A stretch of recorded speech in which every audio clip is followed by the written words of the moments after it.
Hello friends, आज हम net और जेट के लिए महत्वपूर्ण कल्याण अर्थशास्त्र के प्रश्नों के चर्चा करेंगे। बहुविकल्पीय प्रश्नों और उनके उत्तर को देखेंगे। अगर आपको ये वीडियो पसंद आए तो इसे सब्सक्राइब करें और लाइक करें तथा अपने दोस्तों के साथ शेयर भी करें। तो पहला प्रश्न है, कल्याण अर्थशास्त्र का मुख्य उद्देश्य क्या है? ए, अधिक लाभ अर्जित करना। बी, उत्पादन बढ़ाना। सी, सामाजिक कल्याण को अधिकतम करना। डी, मुद्रास्फीति को नियंत्रित करना। उत्तर है सी, सामाजिक कल्याण को अधिकतम करना। कल्याण अर्थशास्त्र यह अध्ययन करता है कि आर्थिक नीतियां समाज के कल्याण को कैसे प्रभावित करती हैं। जैसे शिक्षा पर सब्सिडी देना, इससे क्या होता है? साक्षरता भी बढ़ती है और लोगों की उत्पादकता भी बढ़ती है। प्रश्न संख्या 2, कल्याण अर्थशास्त्र के जनक कौन थे? किसे कहा जाता है? A Adam Smith. B, Alfred Marshall. C, A C Pigou. D, Vilfredo Pareto.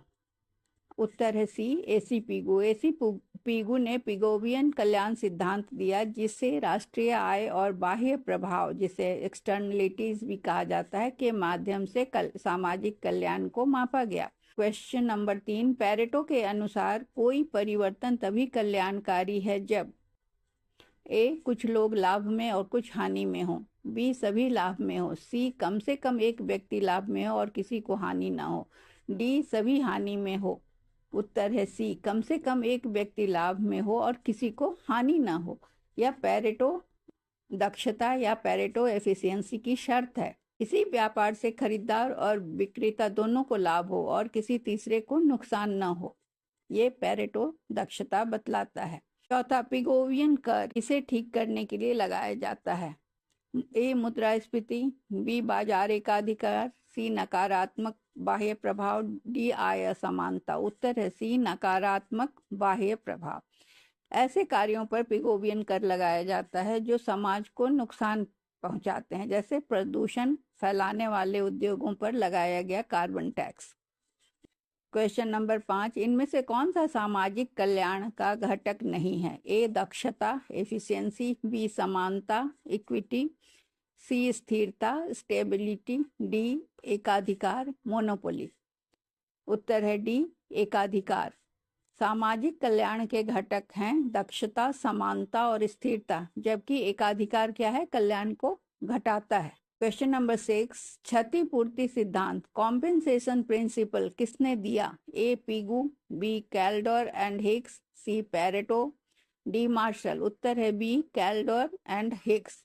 Calder Hicks सिद्धांत के अनुसार यदि किसी नीति से लाभार्थी हानिग्रस्तों को क्षतिपूर्ति कर सके तो यह कल्याणकारी मानी जाती है। क्वेश्चन नंबर 7, वह स्थिति जब आगे कोई पैरेटो सुधार संभव न हो उसे क्या कहते हैं? ए, बाजार विफलता। बी, पैरेटो इष्टतम या पैरेटो ऑप्टिमम। सी, एकाधिकार संतुलन। डी, सामाजिक असंतुलन। उत्तर है बी, पैरेटो इष्टतम, जहां संसाधनों का आवंटन इतना कुशल है कि किसी को लाभ पहुंचाए बिना किसी को नुकसान पहुंचाए बिना कि सुधार संभव नहीं है, उसे पैरेटो इष्टतम कहते हैं। बाह्य प्रभाव या एक्सटर्नलिटीज किससे संबंधित है? ए, सरकारी व्यय। दूसरा, बी, तृतीय पक्ष पर प्रभाव। सी, बाजार संतुलन। डी, राजकोषीय नीति। उत्तर है बी, तृतीय पक्ष पर प्रभाव। उदाहरण के लिए हम देख सकते हैं कि किसी फैक्ट्री का प्रदूषण पास के निवासियों को प्रभावित करता है, तो इसे हम बाह्यता तृतीय पक्ष पर प्रभाव पड़ता है। क्वेश्चन नंबर 9, इसमें से कौन सा आर्थिक कल्याण का सबसे अच्छा मापदंड है? ए, राष्ट्रीय आय। बी, वास्तविक प्रति व्यक्ति आय। सी, सांकेतिक जीडीपी। डी, राजकोषीय घाटा। उत्तर है बी, वास्तविक प्रति व्यक्ति आय। यह व्यक्ति की वास्तविक जीवन स्तर को दर्शाती है जो मुद्रास्फीति समायोजित होती है। क्वेश्चन नंबर 10, सामाजिक कल्याण फलन, जिसे सोशल वेलफेयर फंक्शन कहते हैं, किसने विकसित किया? A, Amartya Sen. B, Kenneth Arrow. C, Abraham Bergson. D, Hicks.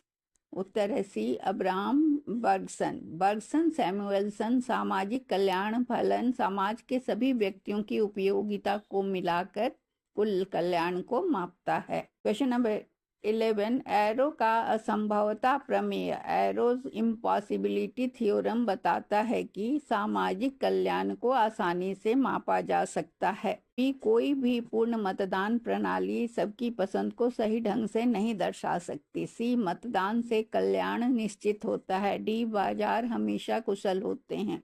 उत्तर है बी कोई भी पूर्ण मतदान प्रणाली सभी की पसंद को सही ढंग से नहीं दर्शा सकती। क्वेश्चन नंबर 12 बाह्य लाभ एक्सटर्नल बेनिफिट से क्या होता है? ए संतुलन उत्पादन, बी अधिक उत्पादन, सी कम उत्पादन, डी उत्पादन शून्य। उत्तर है सी कम उत्पादन। शिक्षा का लाभ समाज को मिलता है लेकिन लोग उसकी पूरी कीमत नहीं चुकाते, इसलिए यह कम उत्पन्न होती है। इस वीडियो को हम 2 भाग में बांटेंगे या 3 भाग में भी बांट सकते हैं ताकि इसके शॉर्ट्स बन सकें और लोगों को ज़्यादा फायदा हो। क्वेश्चन नंबर 13 मेरिट गुड्स वे हैं जिनकी कीमतें अधिक होती है। ए बी समाज को नुकसान होता है। सी सामाजिक लाभ निजी लाभ से अधिक होते हैं, ये विलासिता की वस्तुएं हैं। उत्तर है सी सामाजिक लाभ निजी लाभ से अधिक होते हैं। स्वास्थ्य सेवाएं ये मेरिट गुड्स होती हैं। इसके अलावा हम अपनी सुरक्षा के लिए हेलमेट का प्रयोग करते हैं, कार में बेल्ट लगाना, सीट बेल्ट लगाना, ये सब मेरिट गुड्स के अंदर आती हैं, जिससे कि हमारा तो सबका भला होता है। क्वेश्चन नंबर 14 कल्याण हानि वेलफेयर लॉस कब होती है? जब ए जब बाजार कुशल हो, बी जब एकाधिकार या बाह्य प्रभाव हो, सी जब मांग और आपूर्ति बराबर हो, डी सभी कीमतें तय हो। उत्तर जब एकाधिकार या बाह्य प्रभाव हो। क्वेश्चन नंबर 15 कल्याण अर्थशास्त्र में दक्षता का अर्थ है। ए आय में समानता, बी संसाधनों का इष्टतम आवंटन, सी पूर्ण रोजगार, डी उच्च जीडीपी। उत्तर है बी संसाधनों का इष्टतम आवंटन। क्वेश्चन नंबर 16 सरकार किस प्रकार से बाह्य प्रभाव के लिए सब्सिडी देती है? ए सकारात्मक बाह्य प्रभाव, बी नकारात्मक बाह्य प्रभाव, सी सार्वजनिक हानि, डी कोई नहीं। उत्तर है ए सकारात्मक बाह्य प्रभाव। टीकाकरण या शिक्षा पर सब्सिडी इसके उदाहरण हैं। क्वेश्चन नंबर 17 व्यक्ति का कल्याण मुख्यतः किस पर निर्भर करता है? ए बाजार के आकार पर, बी उपयोगिता या संतुष्टि पर, सी जीडीपी वृद्धि पर, डी निर्यात पर। उत्तर है उपयोगिता या संतुष्टि पर। क्वेश्चन नंबर 18 सार्वजनिक वस्तु की क्या विशेषता है? ए प्रतिस्पर्धा और अपवर्जन, बी गैर प्रतिस्पर्धा और गैर अपवर्जन, सी केवल अपवर्जन, डी केवल प्रतिस्पर्धा। उत्तर है बी गैर प्रतिस्पर्धा और गैर अपवर्जन। जैसे सड़क की लाइट एक व्यक्ति उपयोग करे तो दूसरे का उपयोग नहीं घटता। क्वेश्चन नंबर 19 पुनर्वितरण नीतियां रीडिस्ट्रीब्यूशन पॉलिसीज मुख्यतः किससे जुड़ी हैं? ए दक्षता, बी समानता, सी एकाधिकार, डी स्थिरता। उत्तर है समानता। उदाहरण के लिए प्रगतिशील कर प्रणाली गरीबों के पक्ष में आय का पुनर्वितरण करती है, क्योंकि जो अधिक अमीर होते हैं उन पर ज़्यादा टैक्स लगता है। क्वेश्चन नंबर 20 अमर्त्य सेन के अनुसार कल्याण का आधार है। ए जीडीपी वृद्धि, बी क्षमताएं और स्वतंत्रता, सी बाजार मांग, डी मूल्य नियंत्रण। उत्तर है बी क्षमताएं और स्वतंत्रता। सेन का क्षमता दृष्टिकोण, जिसे कैपेबिलिटी अप्रोच भी कहते हैं, बतलाता है कि कल्याण केवल आय पर ही नहीं निर्भर करता बल्कि व्यक्ति की वास्तविक स्वतंत्रताओं पर भी निर्भर करता है। उदाहरण के लिए शिक्षा और स्वास्थ्य तक पहुंच जीवन की गुणवत्ता बढ़ाती है। अगर आपको यह पसंद आया वीडियो तो कृपया इसे सब्सक्राइब और लाइक करें। Thank you.